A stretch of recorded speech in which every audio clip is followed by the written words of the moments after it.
Hello and welcome to the first of two podcasts from March 2023 from Le Monde Diplomatique.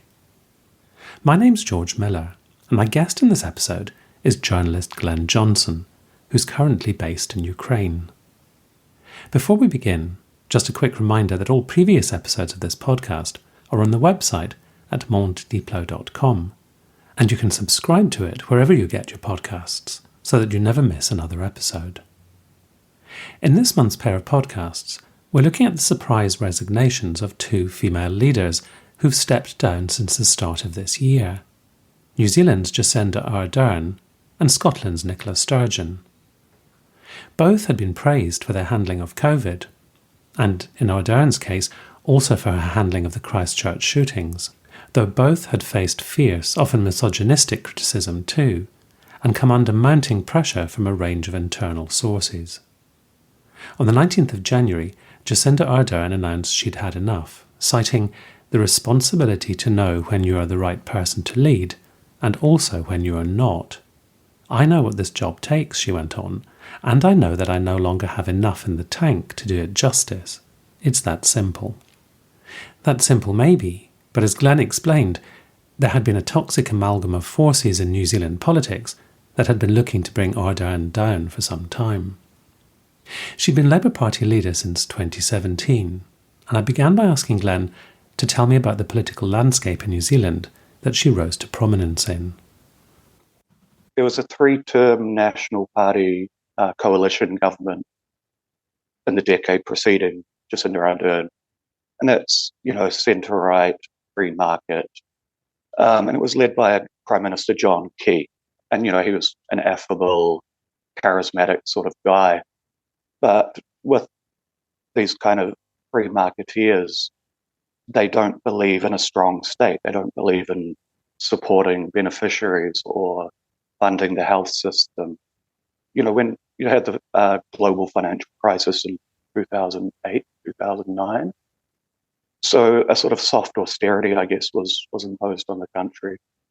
And so when Jacinda sort of came to power, you had this.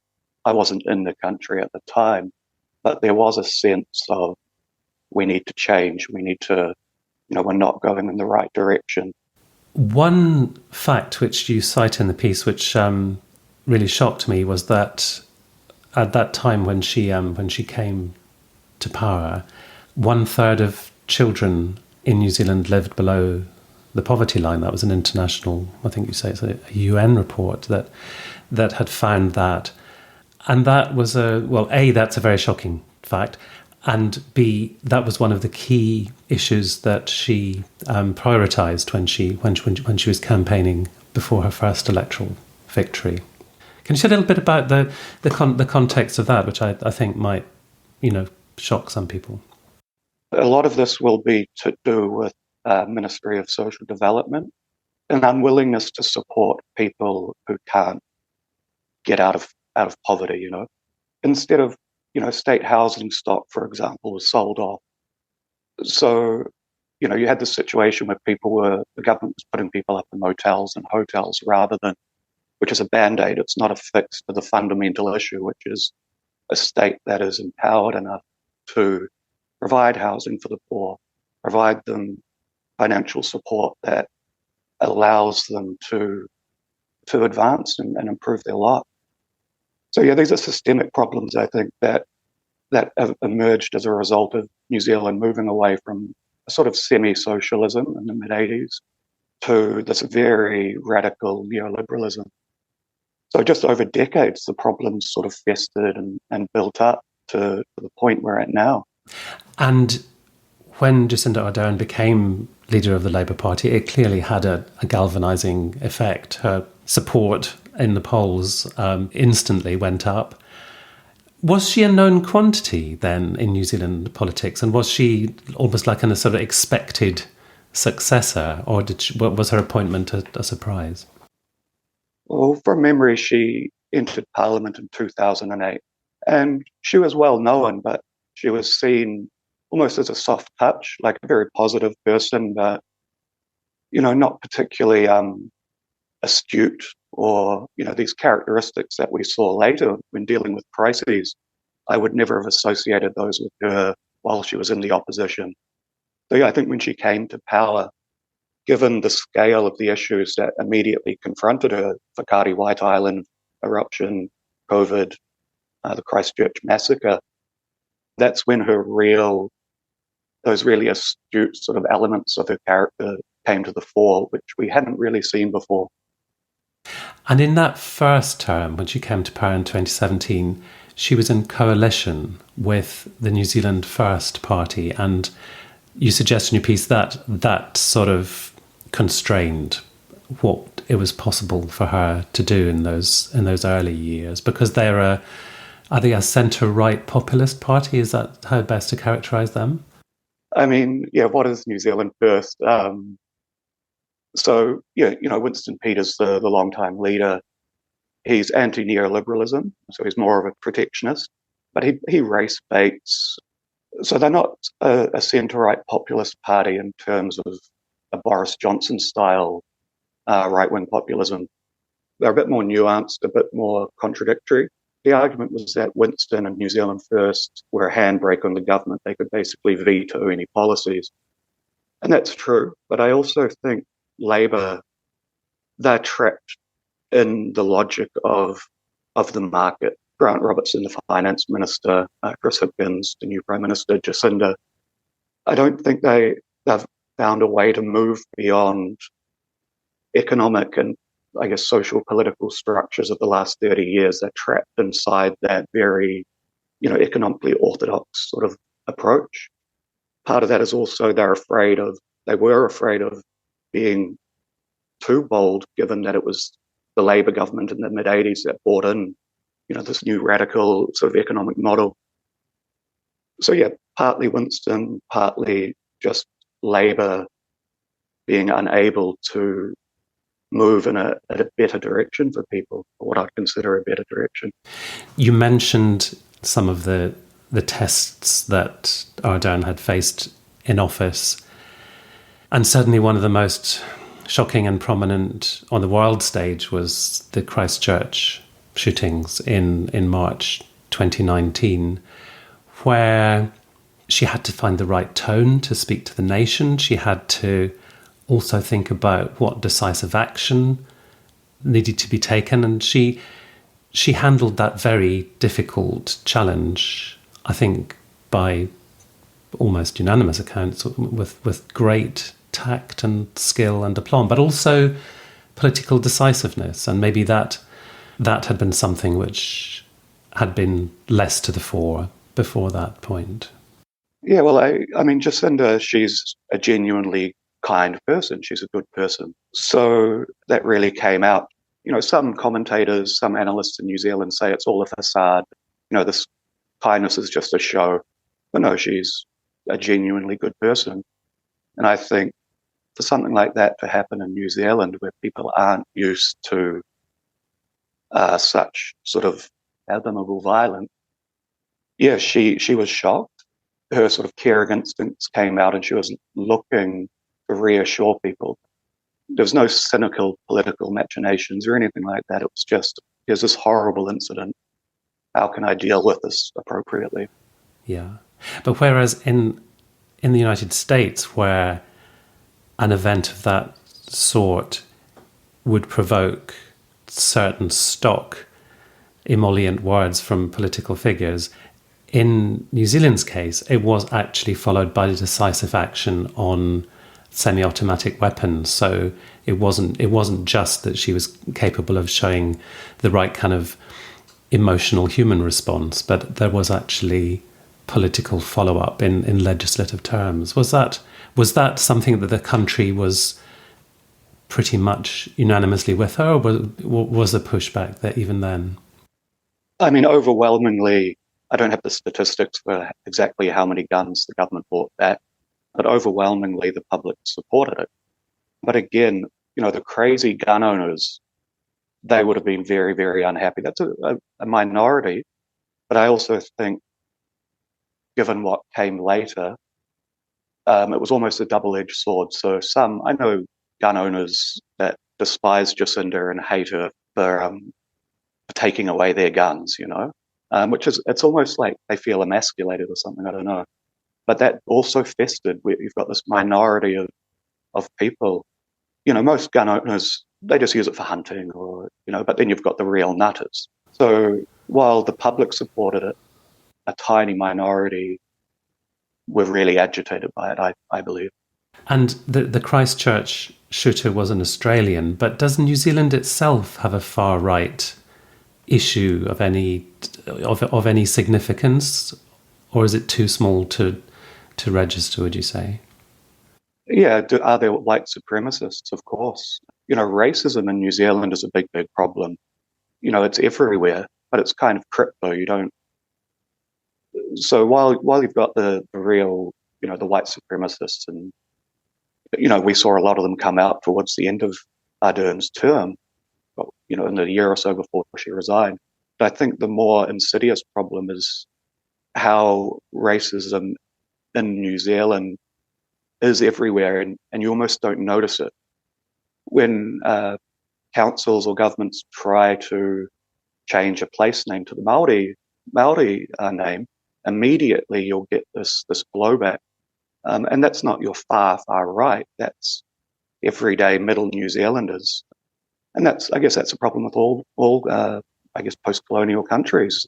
Yeah, there's a long history there of oppression of Maori that's a big part of society today. Of course, the biggest and longest running challenge that she faced in office was handling the COVID crisis. And looking at it from the Northern Hemisphere, I know there was a great deal of admiration for the way New Zealand seemed to be making the right decisions, communicating effectively, being responsive and compassionate, and all the things that seem to be lacking in this country, for example, in the United Kingdom. I know it's a complex story with many different twists and turns, but could you say something about how it was perceived from within New Zealand? I'm sure, things like lockdowns, long lockdowns, border controls, I know there was a growing opposition to those from some aspects of New Zealand society as the months wore on. But how do you sort of characterise the sort of key responses to COVID as Jacinda Ardern handled them? Well, obviously, end of 2019, when we started hearing about this novel coronavirus, there was a lot of confusion. New Zealand's health system, again, it was weak because it's been eviscerated by the ideology of the small state, So there was a lot of confusion, a lot of indecision, I'd say January and February, well, up to the later third of February. And then they started seeming to take it more seriously, but they had to scale up this massive response. So I think it was March 25, 2020, they devised the 4-level alert system, and we went into a really hard lockdown. I think we'd had about 200 cases of COVID, I can't remember exactly. And the thing is, the public supported this overwhelmingly. These were really positive times.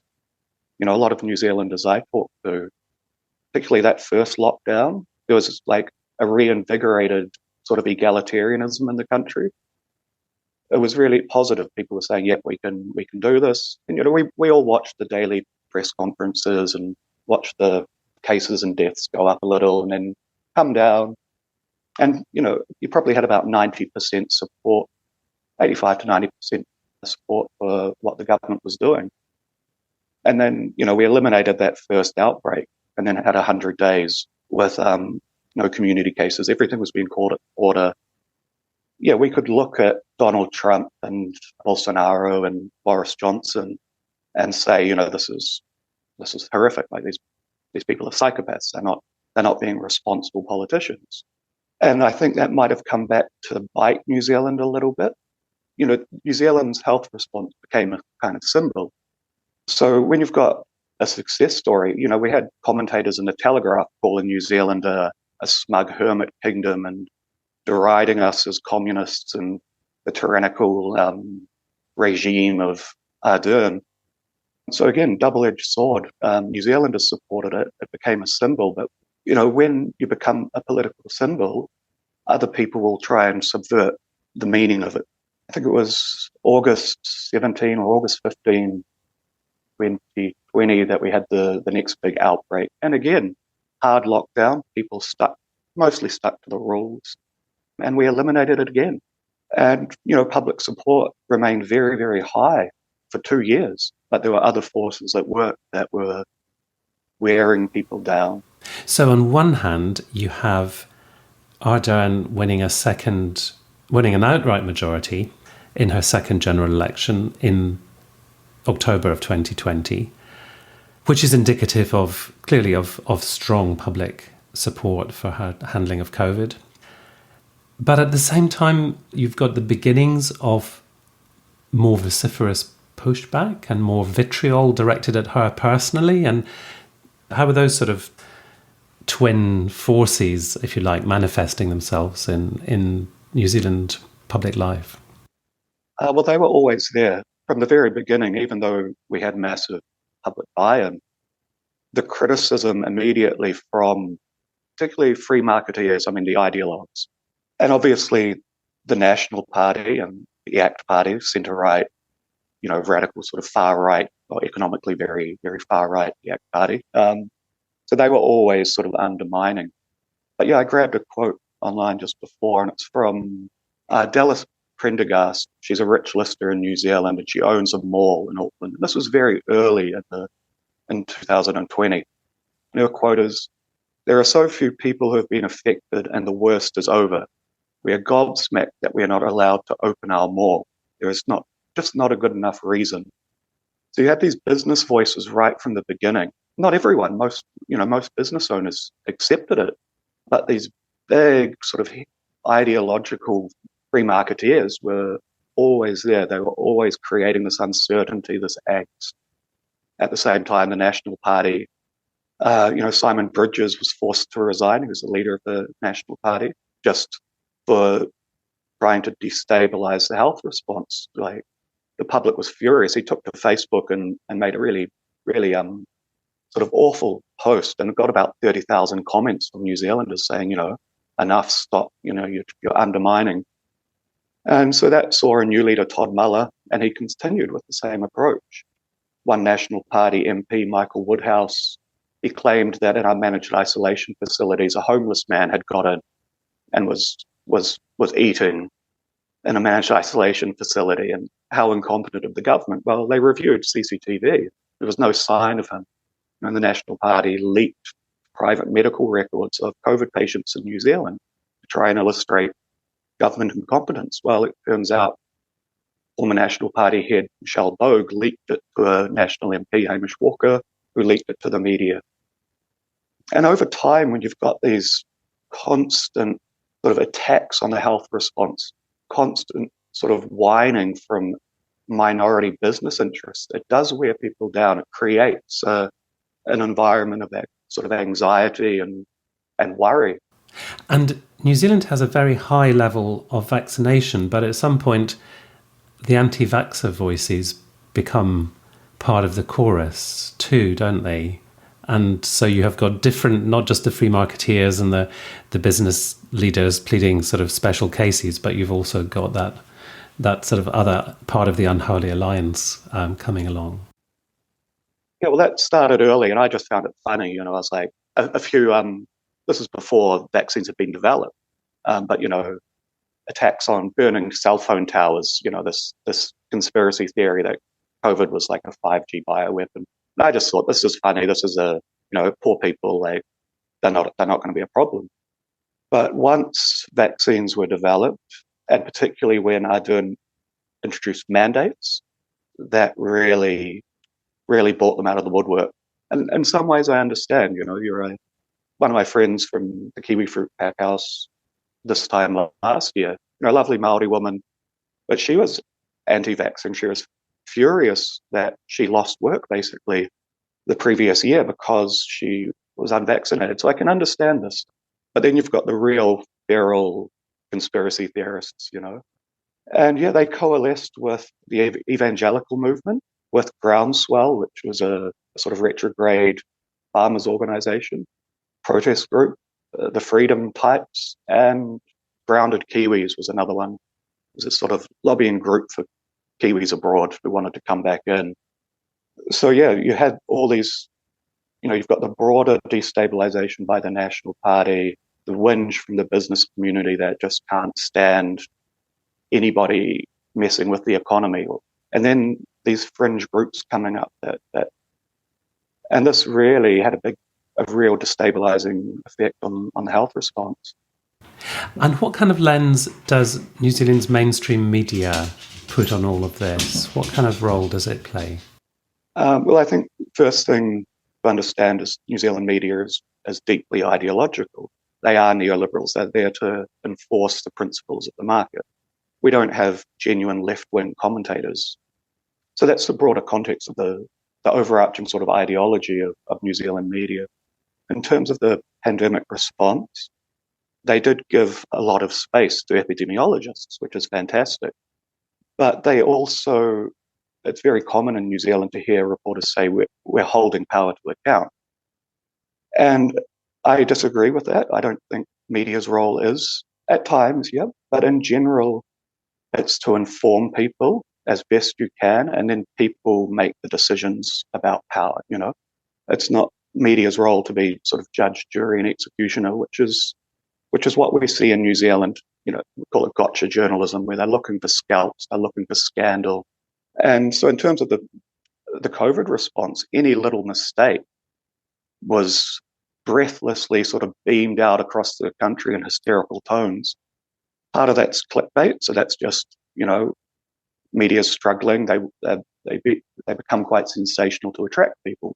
But also I think there was a more cynical side to it, where you've got a deeply ideological media, you've got a very egalitarian sort of approach to the health response, and that needs to be undermined. And the media in New Zealand can point to platforming epidemiologists and microbiologists, etc. But the overall tone was very hostile. It was creating anxiety. Yeah, and then, it got really out of control. We talk about the anti-vaxxers, the people that think Ardern is turning New Zealand into a communist totalitarian state. Well, very early on in the pandemic, Stuff's political editor ran a piece in the Sydney Morning Herald. This was like March 2020. And he talked about how people lining up at supermarkets was reminiscent of communist states. So these narratives were there right from the start in the mainstream.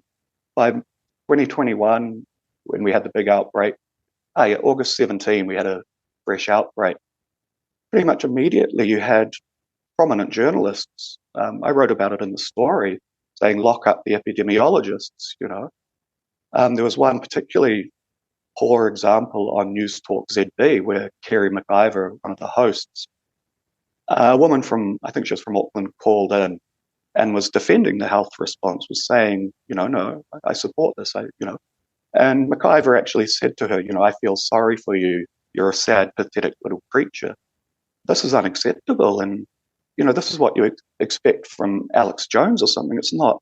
That's the nation's biggest radio station, attacking callers who are expressing a genuine opinion.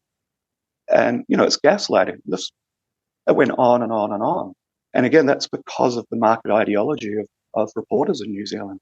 What you're describing is a story of the increasing polarisation of New Zealand politics and New Zealand society, which seems to be following a pattern which will be familiar to listeners from other countries where similar dynamics have been in play. What particularities in New Zealand do you think are perhaps interesting to pull out, rather than just thinking, this is a following the same trajectory as many phenomena, many responses to COVID that has accentuated and increasingly polarized existing divisions? Are there particular New Zealand characteristics that you think are worth people who are not familiar with the country being aware of? Well, I mentioned Three Waters in the story, which is basically part of the neoliberal sort of revolution in New Zealand, has seen sort of anti-tax lobbies and their narratives sort of penetrate society more generally. So people have sort of, in a lot of ways, many people don't want to pay high tax. And the payoff there is that, well, then you lose certain social services. So local councils, wastewater, stormwater infrastructure is terrible because councils haven't wanted to raise taxes for fear of being voted out. And, we've seen it with the floods in New Zealand and the cyclone just in the past week, how terribly depleted our water infrastructure is. So, Three Waters, putting simply, it means local councils retain ownership of water infrastructure, but the government will step in and fund the maintenance and management. Another part of that is that we're going to include Māori in the process, which is fantastic. There should be no question about that. What's happened is the National Party and ACT have agitated very deliberately. They've tried to rekindle racism as a tool, not because I don't think the National Party actually opposes Three Waters, but it's a political tool. It's a lightning rod to encourage it, again, tapping into that deep-seated sort of almost crypto-racism in New Zealand that's everywhere. So, that's polarized people over an issue which responsible politicians wouldn't even consider, doing that. I wanted to end today, Glen, by asking what you think. I know we're only a few weeks on from her resignation, but what you think Jacinda Ardern's legacy might be, and also how her departure leaves New Zealand politics. Well, obviously, this humane approach to politics is welcome. Her crisis management was exceptional. I think in her second term, she took a much bolder approach. Her legacy is probably a politician who didn't have enough time, but did try. We saw her starting to move, I think, a little bit beyond the sort of cage of neoliberal thought in her second term. Not enough, but at least there were signs of it. I hope one day in New Zealand, and our politicians, our business people, look back on the COVID era and take a bit of responsibility for, the way they sort of attacked and undermined a newfound unity in New Zealand. So I'd hope maybe in time, when politicians and media and business community reflect, that they'll acknowledge, well, actually we had a really negative impact. In terms of where New Zealand's going now, Chris Hipkins, he could probably be in the National Party, to be honest. He's on the right of the Labour Party, which is already a centrist political party. So yeah, he'll well, we're already seeing it, but he'll get rid of more anything seen as too left leading up to the elections later this year. Also, I noticed, when he became COVID minister, it was very apparent that Labour was going to shift away from its elimination approach. I don't talk with New Zealand politicians, but I do believe that the lobbies behind the scenes had put a lot of pressure on, and that the government was, in the later part of 2021, shifting away from elimination due to this, incredible pressure that had been created. I was speaking to Glen Johnson, whose piece in the February edition of the paper is entitled Jacinda Ardern, For Me, It's Time. You can read his article at monddepler.com. If you're a subscriber, you can also read every edition of the paper going back 25 years and online exclusive content. And if you're not yet a subscriber, there's plenty of open access content online to entice you to become one, including the full archive of this podcast. In the words of John Berger, why read LMD? To make sense of what's happening in the world behind the misinformation. I'll be back again soon with the story of another leader's snap resignation, that of Nicola Sturgeon of the Scottish National Party, which I'll be discussing with journalist Jamie Maxwell. Until then, thank you very much for listening, and goodbye.